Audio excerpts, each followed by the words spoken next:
The next supporting energy from spirit is that of believing in impossible causes and prayers now, which create channels of possibility, miraculous shifts, and synchronistic encounters. The power of the divine to shift what seems like an impossible situation. And Spirit calls this the diligent work that we must do to gather the honey, our daily manna from the divine, the immortal sweetness of the Christos or Christed awareness.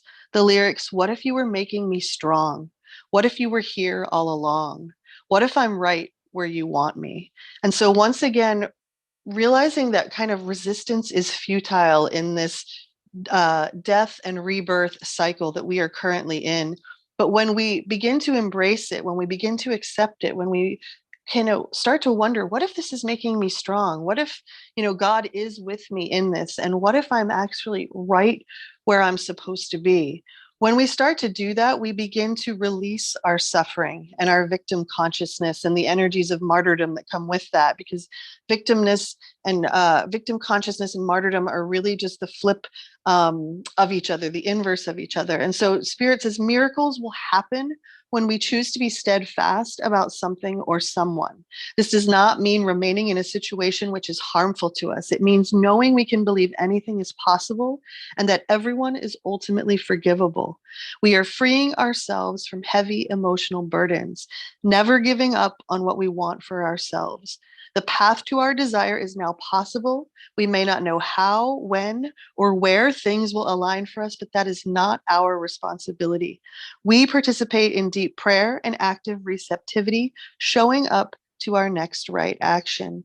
And here the lyrics were, something's different about me.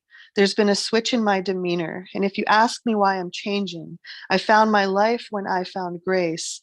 It is amazing.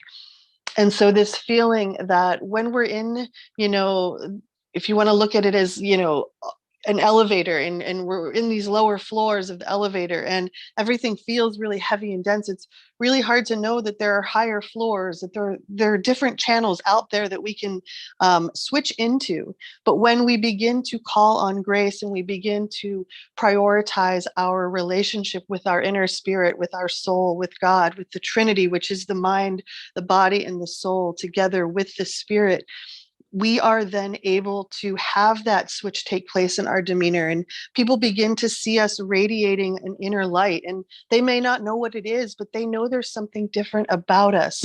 And when we move into a room, we then become the soul of that space, and we begin to magnetize people and situations and resources and experiences toward us that only uplift ourselves and everyone around us. And that is how we become a true light worker and love worker on this planet.